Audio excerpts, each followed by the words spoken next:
أعوذ بالله السميع العليم من الشيطان الرجيم بسم الله الرحمن الرحيم السلام عليكم ورحمة الله وبركاته الحمد لله والصلاة والسلام على رسول الله وعلى آله وصحبه ومن والاه اللهم ربنا ظلمنا أنفسنا وإن لم تغفر لنا وترحمنا لنكونن من الخاسرين اللهم طهر قلوبنا من النفاق وأعمالنا من الرياء وألسنتنا من الكذب. Muslimin muslimat, sidang jemaah dan juga sidang pendengar yang dikasihi oleh Allah Subhanahu wa taala, alhamdulillah bersyukur kita kepada Allah Subhanahu wa taala kerana Allah Subhanahu wa taala masih mengekalkan iman yang ada pada kita, mengekalkan keyakinan kita kepada agama Islam ini dan kita berdoa kepada Allah mudah-mudahan keimanan, kepercayaan dan keyakinan yang ada pada diri kita ini, pada hati kita ini akan berkekalan sehinggalah kita bertemu Allah Subhanahu wa taala. Kerana sesungguhnya tidak ada bekalan yang paling baik apabila kita bertemu Allah Subhanahu wa taala melainkan kita membawa bersama-samanya bekalan taqwa, keyakinan, keimanan kepada Allah Subhanahu wa taala. Mudah-mudahan Allah menganugerahkan kepada kita husnul khatimah, penghujung yang baik di sisi Allah Subhanahu wa taala. Pada malam ini insya-Allah kita sambung perbincangan kita daripada bab rukun-rukun agama, rukun-rukun agama, iman, Islam dan juga ihsan. Bagi yang ada kitab boleh buka muka surat 58 59, maaf, 59. Hadis yang kita baca sebelum ini ialah bagaimana hadis Jibril alaihi salam yang datang berjumpa Nabi sallallahu alaihi wasallam yang mengajar kepada para sahabat ketika itu, iaitulah yang dalam majlis itu juga, dalam majlis itu ada Nabi sendiri sallallahu alaihi wasallam yang berkaitan dengan Islam, ya, berkaitan dengan iman, yang berkaitan dengan ihsan dan juga berkaitan dengan as-saah, iaitulah hari akhirat dan juga tanda-tanda akhirat itu. Kita dah bincang sebelum ini perkara-perkara yang berkaitan soal keimanan, ya, soal-soal yang berkait dengan keyakinan. Pada malam ini kita sambung kepada perbincangan seterusnya, iaitulah muka surat 59, kitab Mustikah Hadis, iaitulah pada tajuk wujudnya Allah pencipta seluruh alam. Sebagaimana yang sedia maklum, manusia yang waras akal fikirannya memang sedar bahawa wujudnya adalah diciptakan oleh Allah Subhanahu wa taala, Maha Pencipta.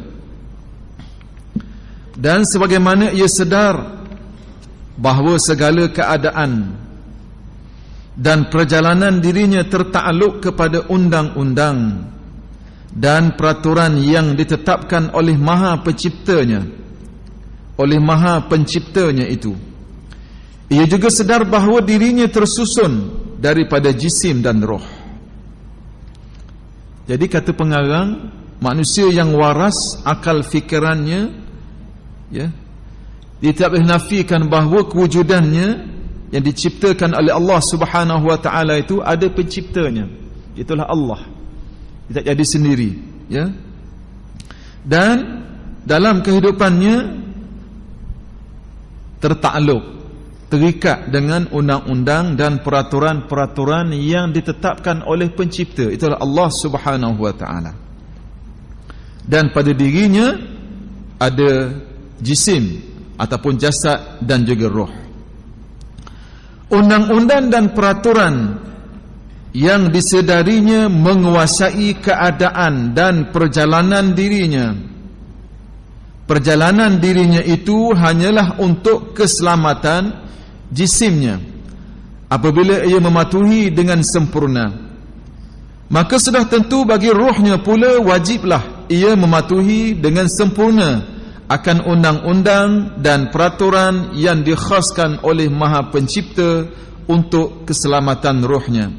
Dengan demikian, ia sudah tentu mempercayai adanya Maha Pencipta, iaitulah Allah Subhanahu wa ta'ala, yang menciptakan dirinya, yang menciptakan diri manusia dan menciptakan undang-undang serta peraturan jasmani dan rohaninya. Jadi apabila manusia yang waras, dia boleh fikir bahawa ada pencipta, itulah Allah Subhanahu wa ta'ala. Dia mencipta manusia, adanya roh, adanya jasad.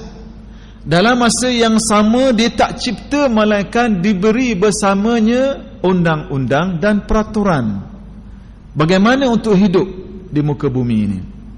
Sebab tu dia kata, dia bukan sekadar mencipta manusia, bukan sekadar mencipta makhluk, tetapi dalam masa yang sama menciptakan undang-undang serta peraturan-peraturan yang berkaitan dengan jasmani dan juga rohani.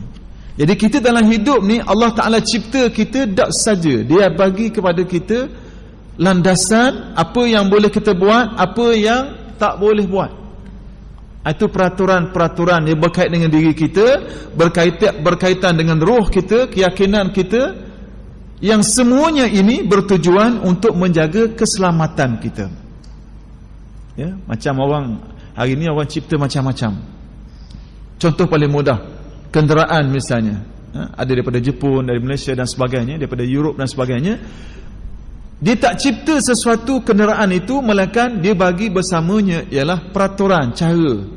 Minyak apa boleh pakai, kenderaan servis bila, berapa puluh ribu, ya, nak tukar pelak bila. Maknanya ada peraturan, tak boleh bawa ikut dan gitu je.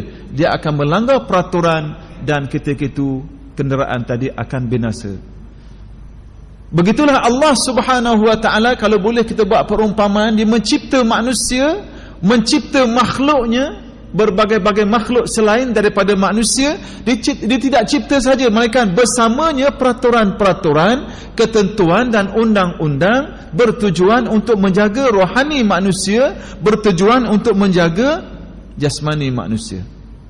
Peraturan diri, peraturan keluarga, bermasyarakat, semuanya ada, dibekalkan kepada kita. Kita tengok nanti, itulah yang diutuskan melalui rasul-rasul, nabi-nabi untuk membimbing kita.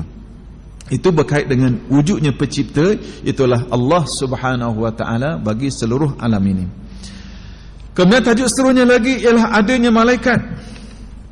Undang-undang dan ilmu jasmani boleh dicari dan dikaji oleh manusia, tetapi undang-undang dan peraturan rohani, itulah hukum-hukum syarak, tidak akan dapat diketahui melainkan dengan jalan diterima daripada Allah Ta'ala dengan perantaraan malaikat wahyu. Kerana menurut keadaan semula jadinya, manusia tidak dapat menerima hukum secara langsung daripada Allah Subhanahu wa ta'ala, kecuali rasul-rasul pilihan, itu pun pada keadaan yang tertentu. Jadi apabila Allah Ta'ala cipta makhluk, cipta manusia, diberi peraturan, dan manusia tadi tak boleh faham tanpa di sana ada orang ataupun ada makhluk yang menyampaikan peraturan itu. Iaitulah peraturan yang disampaikan kepada rasul-rasul, kepada nabi-nabi untuk panduan kepada kehidupan manusia. Dan perantaraan daripada Allah Subhanahu wa ta'ala kepada rasul-rasul itu, iaitulah yang kita sebut sebagai adanya malaikat yang bawa wahyu tadi, yang bawa peraturan-peraturan. Kalau kita Nabi Muhammad sallallahu alaihi wasallam, itulah didatangkan daripada Allah Subhanahu wa ta'ala wahyunya melalui iaitulah melalui Jibril alaihi salam, yang dikenali sebagai penghulu ataupun ketua kepada segala sekalian para malaikat. Kemudian seterusnya lagi, Allah sebagai pencipta, malaikat sebagai peraturan, sebagai perantaraan sampai wahyu, ya. Kemudian adanya kitab-kitab Allah, hukum-hukum dan peraturan yang disampaikan oleh malaikat wahyu itu ditulis sebagai sebuah kitab untuk dibaca dan dipelajari serta diamalkan oleh umat manusia. Jadi malaikat tadi, nak mudahnya, Jibril alaihi salam dibawa kepada rasul-rasul tadi, itulah kitab-kitab Allah, kitab-kitab Allah. Di mana yang kita yakin disebut dalam Al-Quran, antaranya Taurat, kitab Zabur, kitab Injil, dan yang akhir sekali untuk Nabi yang terakhir, Nabi Muhammad sallallahu alaihi wasallam, itulah Al-Quran, ya. Sebagai apa? Untuk dibaca, untuk dipelajari dan diamalkan oleh umat manusia.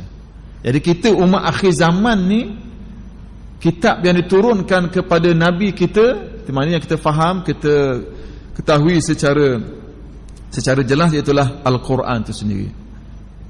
Quran yang sebut awal-awal dalam surah Al-Baqarah, Dzalikal kitab, Alif Lam Mim, Dzalikal kitab la raiba fihi hudan lil muttaqin. Itulah Al-Kitab, yakni Al-Quran. La raiba fihi, yang tidak ada keraguan padanya, dan pemberi petunjuk kepada orang-orang yang bertakwa. Allah Subhanahu wa taala menurunkan panduan melalui apa? Kitab-kitabnya. Kita umat akhir zaman, panduan kepada kita Al-Quran. Kalau umat sebelum kita, adanya Injil, adanya Zabur, adanya Taurat, adanya suhuf, lembaran-lembaran yang diturunkan kepada Nabi Ibrahim alaihissalam. Jadi kita kena wajib beriman bahawa kitab-kitab ini diturunkan oleh Allah Subhanahu wa taala melalui Jibril alaihissalam, ketua malaikat itu, penghulu malaikat itu, sebagai panduan kepada kita sebagai manusia. Kemudian selanjutnya lagi, adanya rasul-rasul Allah Subhanahu wa taala. Sememang maklum bahawa undang-undang dan peraturan-peraturan itu tidak dapat difahami sebagaimana yang semestinya oleh kebanyakan manusia, maka Allah Ta'ala yang amat bijaksana telah memilih orang-orang yang diketahuinya layak menjadi penyampai dan pensyarah yang menerangkan undang-undang itu satu persatu, dan pensyarah itu ialah rasul-rasulnya. Jadi Allah Subhanahu wa taala, dia tak turun Quran, tak turun kitab-kitab itu begitu sahaja, melainkan ada orang yang perlu menjelaskannya, itulah para rasul alaihi wassalatu wassalam yang dipilih kepada mereka yang layak, ya. Dan dia mensyarah, dia menjelaskan, dia menceritakan tuntutan ayat-ayat kitab-kitab tadi yang berkaitan dengan peraturan hidup, berkaitan soal keimanan, soal keyakinan, soal hukum hakam. Kita dalam Al-Quran macam-macam cerita, kisah-kisah orang terdahulu, dan nabilah yang menceritakannya, nabilah yang menjelaskannya. Itu berkaitan dengan adanya rasul-rasul untuk didatangkan kepada kita menjelaskan isi-isi Al-Quran ataupun kitab-kitab yang diturunkan sebelum Rasulullah Nabi Muhammad sallallahu alaihi wasallam. Sebab itulah Nabi Muhammad sendiri sallallahu alaihi wasallam diutuskan oleh Allah Subhanahu wa taala bawa berita-berita yang baik daripada Quran, bawa berita-berita yang baik daripada Allah Subhanahu wa taala. Mana disebut dalam ayat Allah, Inna arsalnaka syahidan wa mubashiran wa nadhira. Sesungguhnya kami utus engkau ya Muhammad, ya, sebagai syahidan, saksi, ya, yang mana mubashiran wa nadhira, bawa berita gembira dan berita yang menakutkan, berita-berita baik yang berkaitan soal syurga, amal-amal soleh, diberi kebaikan, dan nadhira, peringatan, berita-berita yang kalau buat jahat, kalau tidak ada ketaatan, tidak ada kepatuhan, maka balasannya ialah neraka Allah. Na'udzubillah min zalik. Begitu juga Rasulullah sallallahu alaihi wasallam diutuskan kepada kita, melainkan tidak lain dan tidak bukan itulah untuk memberi rahmat kepada alam, bukan sekadar kepada manusia tetapi kepada alam. Apa kata Allah?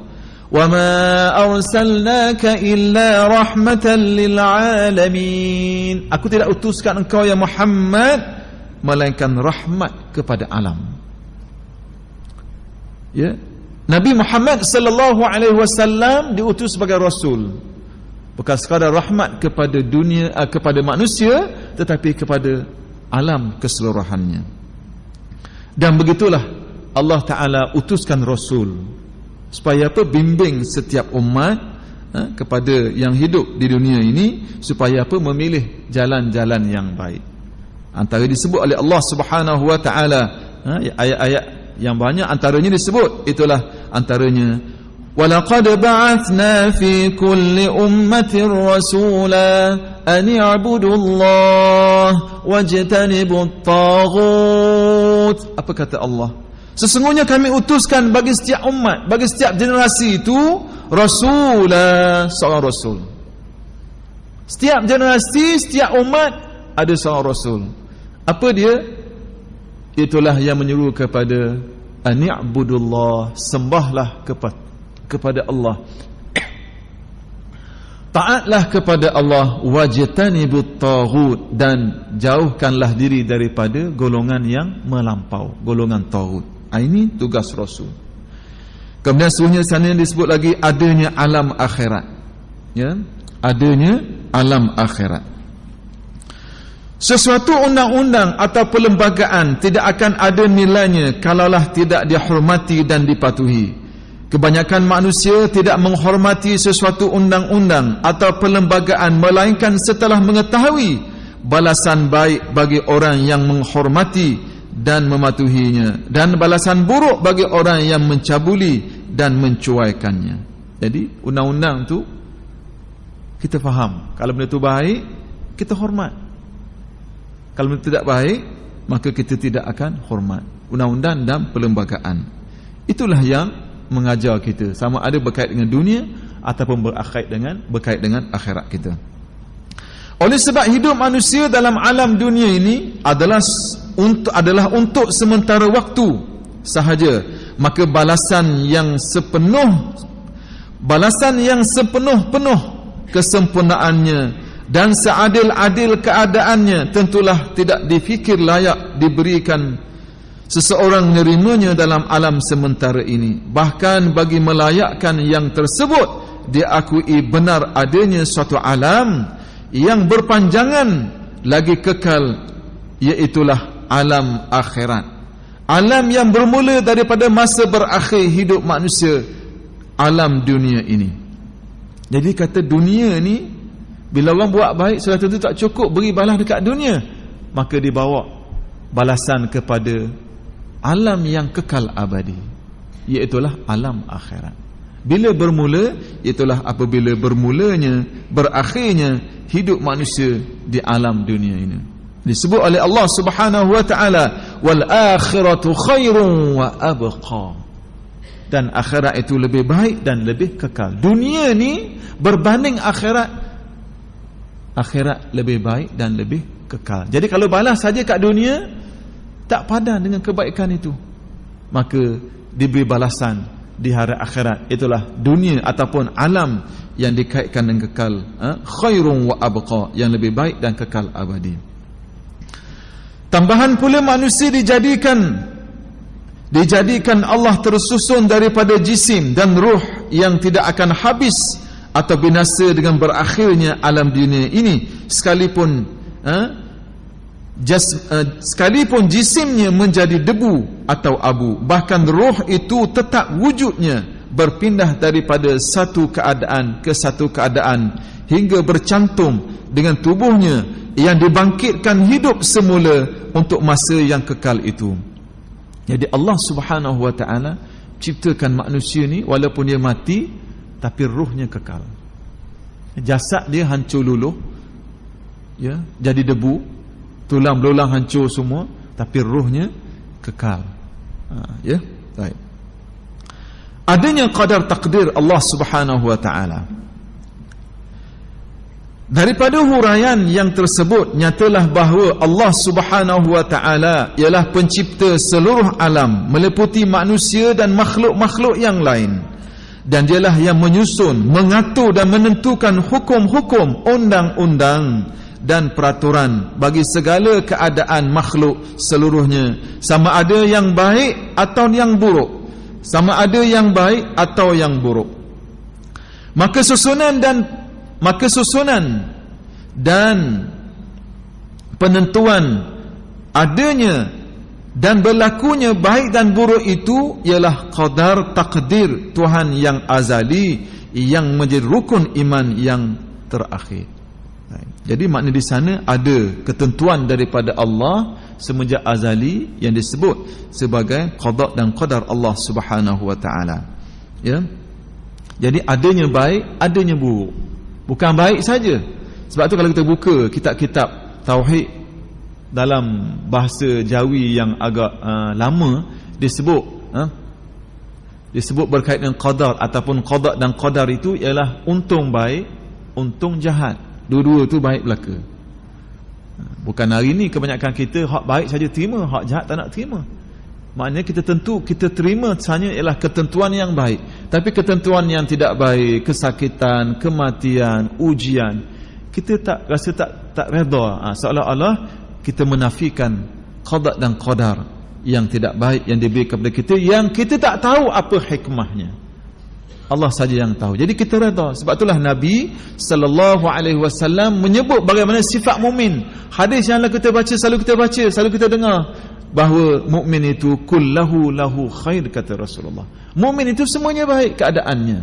Kalau dia ditimpa musibah oleh Allah, diuji oleh Allah Subhanahu wa taala, dia sabar dan diberi nikmat oleh Allah Subhanahu wa taala, syakar, dia bersyukur dengan nikmat tadi. Kemudian tajuk sunnah lagi ialah ihsan dan peringkat-peringkatnya. Sebagaimana yang sedia diketahui bahawa ihsan ialah cara mengerjakan sesuatu taat dan sebaik-baiknya lengkap segala peraturannya serta dengan ikhlas kepada Allah Subhanahu wa taala, iaitu bersih daripada syirik dan sikap munafik serta bersih daripada perasaan riak, ujub dan lain-lainnya. Yang demikian ini ialah hakikat ihsan yang menjadi salah satu daripada rukun-rukun agama yang tiga, yang dengan ketiadaannya maka yang dua lagi, itulah iman atau Islam, tidak diterima. Kerana taat yang dikerjakan dengan ketiadaan ihsan adalah ibarat patung yang tidak bernyawa. Jadi gabungan daripada iman, Islam dan ihsan baru disebut itulah yang sempurnanya. Tapi kalau ada iman saja, Islam saja, ihsan tidak ada. Iaitulah yang disebut dalam hadis yang kita baca sebelum ini. Itulah dikaitkan bagaimana kita melakukan ibadat seolah-olah Allah Ta'ala melihat kita. Kita dalam hidup ini kita merasakan muraqabatullah. Kita merasakan kita diawasi oleh Allah Subhanahu wa Ta'ala. Kemudian lagi, yang tajuk seterusnya lagi ialah tanda-tanda kedatangan hari kiamat. Bila cerita soal kiamat, cerita berakhirnya dunia ini, pengarang dibawa tanda-tanda kedatangan hari kiamat. Seperti mana yang disebut dalam hadis kita baca tadi, iaitulah tanda-tanda yang ditanya oleh Jibril alaihi salam kepada Rasulullah sallallahu alaihi wasallam. Ya. Oleh kerana hikmatnya Allah Ta'ala menjadikan jin dan manusia serta makhluk-makhluk yang lain ialah untuk masing-masing membuktikan taat setianya dan penghormatannya dengan mengerjakan amal ibadat kepadanya, kepada Allah Subhanahu wa Ta'ala. Maka untuk membicarakan dan membalas ketaatan dan kederhakaan tiap-tiap makhluknya, sudah tentu adanya suatu masa yang ditetapkan untuk tujuan yang demikian, itulah hari kiamat. Oleh sebab itulah si penanya, ya siapa dia dalam hadis ini, iaitulah Jibril alaihi salam, bertanyakan kepada baginda Nabi sallallahu alaihi wasallam tentang waktu kedatangan hari kiamat itu. Akan tetapi oleh kerana soal waktu kedatangan hari kiamat itu adalah satu daripada 5 perkara yang pengetahuannya tertentu bagi Allah jua, maka Rasulullah sallallahu alaihi wasallam dengan sabdanya bermaksud iaitulah orang yang ditanyakan soalan itu samalah saja dengan orang yang bertanya, tetapi aku akan menerangkan tanda-tanda kedatangannya. Iaitulah bila Nabi kata dalam hadisnya, fa akhbirni anis saah, dia tanya oleh Jibril alaihissalam, iaitulah cerita kepadaku tentang hari kiamat. Nabi tak jawab, bahawa orang yang bertanya lebih tahu. Dan hinggalah Nabi sebut mal mas'ulu anha bi'a'lama minas sa'il, orang bertanya itu lebih tahu. Dan di sana Nabi sebut perkara-perkara yang dikaitkan dengan datangnya tanda-tanda kiamat. Kalau kita melihat hadis ini dicerita kepada kita, antaranya iaitulah disebut dalam hadis ini iaitulah ibu-ibu melahirkan anak-anaknya, ataupun talidal amatu rabbataha, melahirkan tuannya, anak jadi tuan. Kemudian kita tengok orang kampung, orang biasa berebut-rebut membina bangunan yang tinggi-tinggi. Ini dikaitkan dalam tanda-tanda kiamat. Cuma di sana pengarang dicuba simpulkan beberapa perkara selain daripada yang terang dalam hadis ini. Ada dapati dalam kitab-kitab hadis yang lain, pengarang cuba bawa banyak lagi tanda-tanda tentang hampirnya kedatangan hari kiamat. Antaranya yang pertama, kata pengarang, apabila susuk dan kurangnya ilmu pengetahuan agama dengan kematian seseorang alim yang ahli dalam sesuatu cawangan ilmu, yang alim dalam sesuatu cawangan ilmu yang tertentu dan tidak dapat diganti.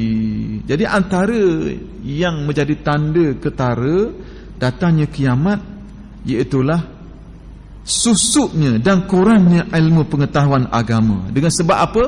Matinya orang-orang yang berilmu.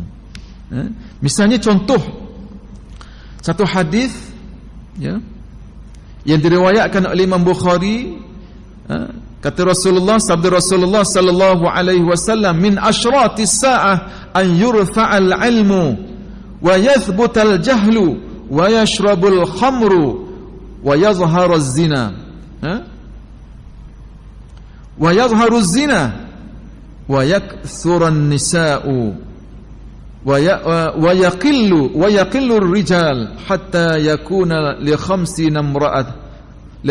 imra'atan al-qayyimul wahid atau kama qala sallallahu alaihi wasallam. Apa maksud hadis ini? Dia kata di antara tanda-tanda kiamat ialah ilmu terangkat, hilangnya ilmu, kejahilan menjadi kebiasaan, arak menjadi minuman biasa, zina dilakukan terang-terangan, wanita bertambah ramai dan lelaki berkurangan sehingga 50 orang wanita berbanding seorang lelaki. Ini hadis yang diriwayatkan oleh Imam Al-Bukhari. Jadi antara tanda ialah hilangnya ilmu dengan matinya para alim ulama. Yang kedua, kata pengarang, apabila merebaknya kejahilan mengenai ilmu agama dengan sebab kurangnya orang-orang yang suka mempelajarinya. Tak banyak ilmu, orang jahil banyak, orang tak suka mengaji. Macam hari ni lah tengok, orang suka cari benda lain berbanding ilmu agama. Yang ketiga, apabila diserahkan sesuatu urusan agama seperti jawatan ketua negara, mufti, qadi dan sebagainya untuk dikendalikan oleh orang yang bukan ahlinya.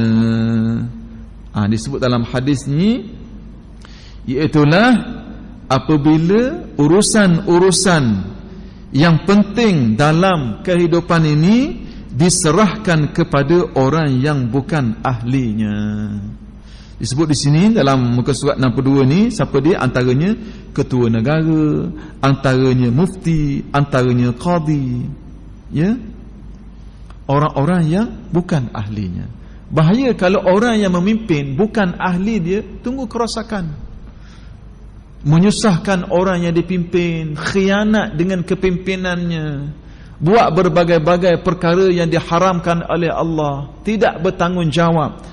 Sama juga dia kata mufti, buat fatwa yang macam-macam, fatwa-fatwa yang mengelirukan, qadi jatuh hukum dengan hukuman-hukuman yang tidak sepatutnya. Semuanya ini kata tanda-tanda hujungnya dunia.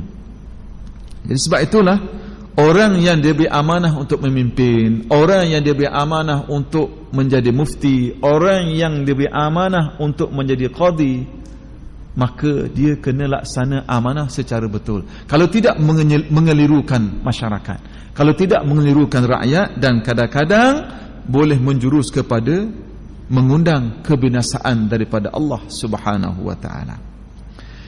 Yang keempat, kata pengarang, apabila sesuatu masyarakat dipimpin oleh seorang ketua yang fasik, yang suka menggalakkan maksiat dan perbuatan yang durjana.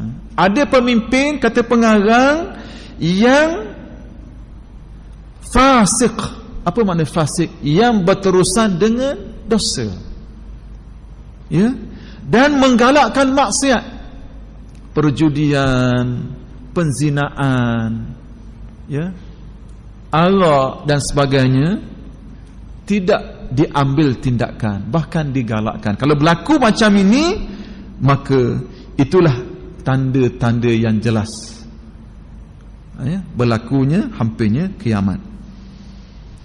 Yang kelima, apabila orang yang benar, ya, apabila orang yang benar dikatakan pendusta, ya, pendusta dikatakan orang yang benar, orang yang khianat disifatkan amanah, orang yang amanah dikatakan khianat, dikatakan khianat, orang yang adil disifatkan zalim, orang yang zalim disifatkan adil, dan orang-orang yang jahil berpengaruh dan bermaharajalela dengan lagak pandai dalam ilmu agama, sehingga orang alim terpaksa mendiamkan diri, yakni setelah tugasnya tidak lagi dihargai, kata pengarang. Ini tanda yang jelas. Orang hak baik dituduh jahat, orang hak juruh dituduh jahat, orang hak jahat dituduh juruh, ya? Orang yang ada sifat khianat dikira orang yang amanah, orang yang amanah dikira sebagai pengkhianat, ya. Dan orang yang zalim dikira seorang yang adil, orang yang adil sebaliknya dituduh sebagai seorang yang zalim. Ini tanda-tanda, kata pengarang. Kemudian orang jahil belagak macam dia pandai, cakap bab agama, cakap bab ketuhanan, dia dah tahu benda pun, pakar terima belaka, sedangkan dia jahil tentang agama, bukan pakar dalam agama. Sebab itulah kita dalam hidup ni kena nilai. Orang bercakap soal agama tu orang yang ada autoriti, berlatar belakang agama, atau dia buat statement ikut dang. Jadi kadang kita nilai, walaupun dia ada kedudukan, jawatan dan sebagainya, kita kena lihat apakah dia boleh bercakap soal agama, soal hukum hakam, atau sebaliknya. Islam mengajar kita, Quran mengajar kita bahawa ilmu agama itu amanah. Bukan semua orang boleh cakap ikut dang sekali, sebab ianya adalah ilmu Allah Subhanahu wa taala. Lebih-lebih lagi kalau berkaitan dengan hukum hakam, jangan buat mudah. Ya. Yang keenam, kata pengarang lagi,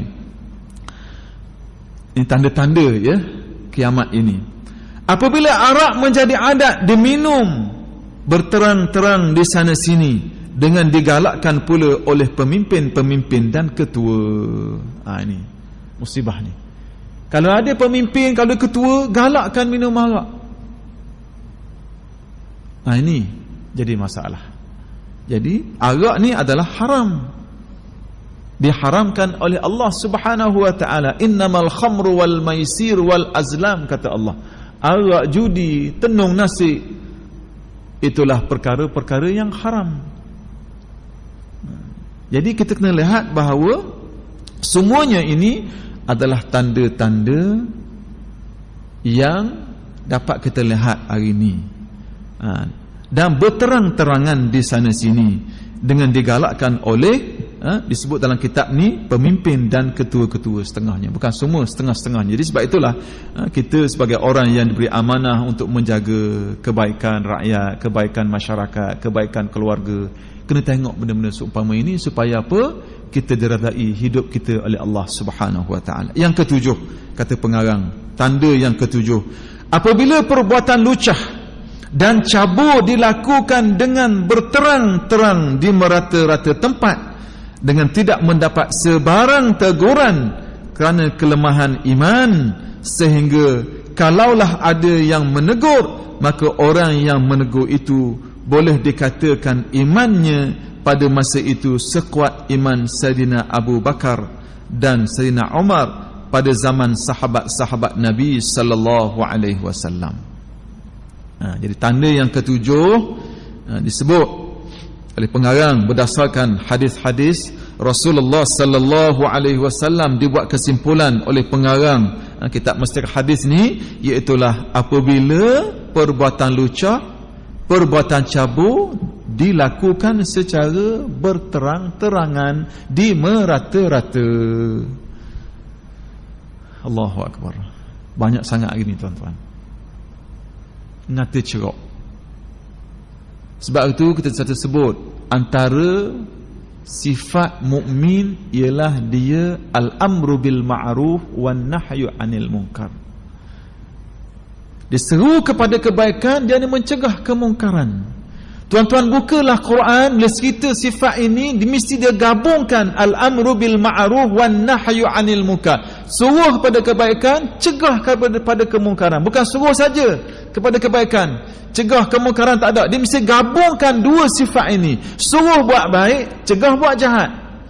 Bukan suruh saja.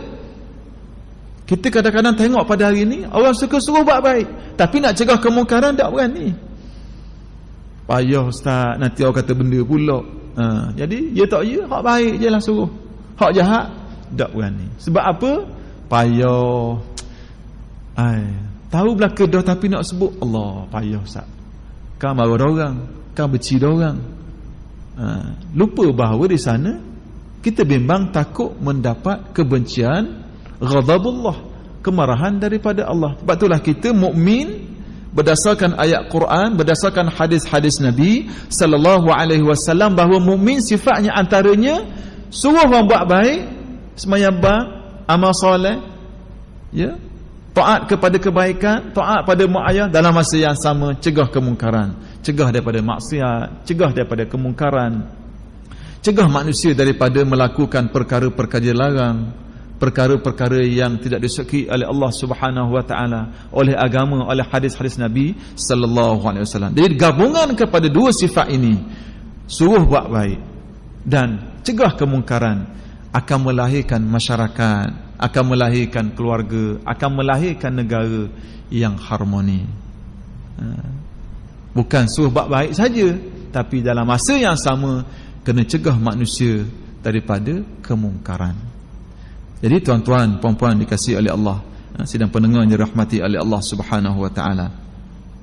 Jadi dalam hidup kita ini kita kena meraihkan apa yang dituntut oleh Allah. Dan hadis ini cerita kepada kita apabila Sayyidina Umar rasa pelik, Jibril datang kepada majlis Nabi, dia tanya, dia jawab, dia tanya, dalam masa yang sama bila Nabi jawab, dia kata ya, sadaqta, benar wahai Muhammad. Dalam masa yang sama dia tanya, dalam masa yang sama dia membenarkan jawapan Nabi sallallahu alaihi wasallam. Maka kita kena fahamlah bahawa agama ini kita kena belajar, agama ini kita kena talaki, ada guru dia.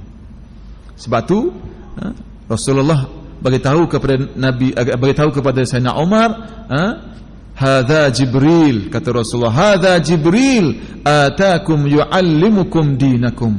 Inilah Jibril yang datang kepada kamu, yuallimukum, iaitulah mengajar kepada kamu, dinakum, urusan-urusan agama kamu. Jadi kita dalam hidup ni kita kena ada benda-benda yang dikaitkan ngaji bab agama. Jangan ngaji bab dunia je. Cuba kita perhati hidup kita seharian. Kita bangun pagi sampai tertidur balik, banyak masa kita ngaji bab dunia, lupa ngaji bab akhirat. beragama. Ya.